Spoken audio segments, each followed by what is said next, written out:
Il est ressort que, vous vous rappelez, le prix du Hajj en 2019 était de 2 132 000 francs CFA et que ce prix avait été possible grâce à une subvention de l'État de 1 milliard 100 millions de francs CFA.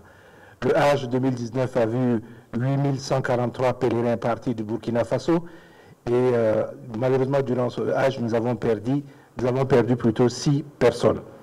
Il y a un certain nombre de difficultés qui ont été relevées, c'est le retard tardif des inscriptions, la modification des programmes de vol, la durée parfois des pèlerins pour qu'ils puissent revenir sur Ouagadougou, l'insalubrité et les mauvaises conditions d'hygiène dans certains sites d'hébergement. Et pour 2020, le Conseil a arrêté ce qu'il suit, en raison notamment du délai relativement court, puisque le début des inscriptions pour ce qui est de la plateforme saoudienne a commencé le 6 janvier. Nous avons donc décidé de maintenir le comité d'organisation pour 2 ans, ainsi qu'également la reconduction des groupes d'agences. Nous avons également reçu confirmation du quota de pèlerins pour cette année, qui est le même que celui de l'année dernière, 8 143 pèlerins. Nous avons également demandé au ministre en charge du culte, le ministre de l'administration territoriale, de finaliser le contrat avec les transporteurs aériens avant le 2 mars 2020.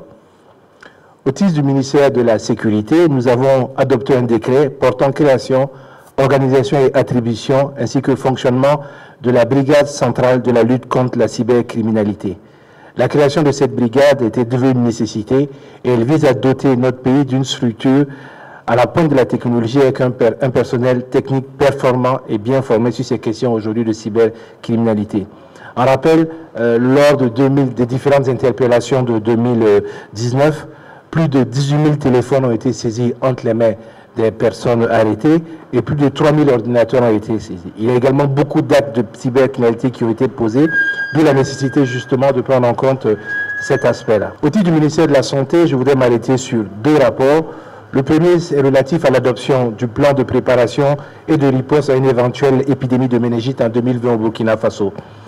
En rappel, en 2019, nous avons eu 11 districts sanitaires qui ont connu des cas de méningite, qui ont nécessité parfois donc la conduite même de campagnes de vaccination contre la méningite, notamment dans les districts de Diapaga, Seba et Gaïri. Les données de l'OMS notent que les pays frontaliers comme le Ghana avec 3 districts et le Togo avec 1 district ont connu donc des épidémies.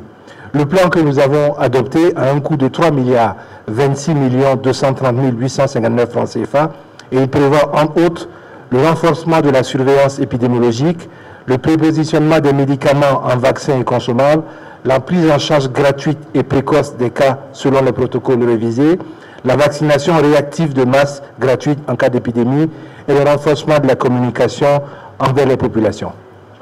Toujours au titre du ministère de la Santé, nous avons adopté 10 décrets d'application de la loi portant statut de la fonction publique hospitalière. Ces décrets-là assurent donc un équilibre entre innovation et respect des principes généraux de la fonction publique d'État. Ils doivent donc permettre de satisfaire les partenaires sociaux, mais également de mettre en œuvre cette loi sur la fonction publique hospitalière qui est attendue par tous les acteurs. Nous avons au titre du ministère de l'Enseignement supérieur et de la Recherche scientifique et de l'Innovation donné autorisation pour la conclusion d'un marché par entente directe pour l'acquisition de 10 013 ordinateurs portables pour les étudiants de cycle licence. Ce marché doit permettre donc d'opérationnaliser le projet un étudiant, un ordinateur. C'est une phase pilote afin de relever toutes les difficultés pour que la finalisation du projet se fasse dans les meilleures conditions. Il faut savoir que le coût de ce marché est de 1 milliard 999 952 375 francs CFA et que dans le principe, il y a une subvention de l'État de 40% du coût de l'ordinateur pour les étudiants qui sont inscrits en présentiel et de 60% pour les étudiants qui sont dans le cadre de l'université numérique. Enfin, pour terminer sur les rapports, je voudrais parler de celui relatif au projet de mobilité urbaine du Grand Ouaga. C'est un projet qui tient à cœur les différents acteurs parce que c'est un engagement du président du Faso d'améliorer la mobilité urbaine. Et à ce titre, donc, le Conseil a marqué son accord pour la mise en œuvre du projet de mobilité urbaine du Grand Ouaga.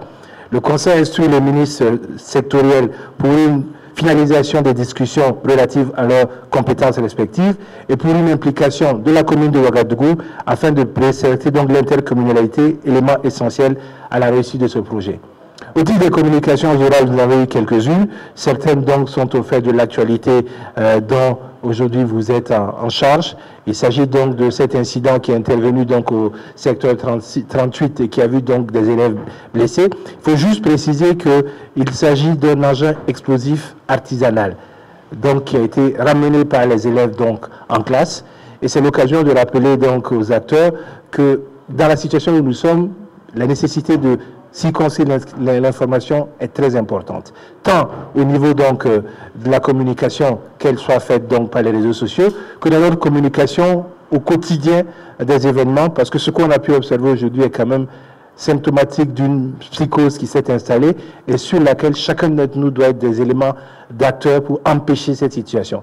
Connaître une telle psychose, c'est également donner une partie victoire à ceux qui veulent nous affaiblir. Je pense que nous devons garder raison pour ces aspects-là.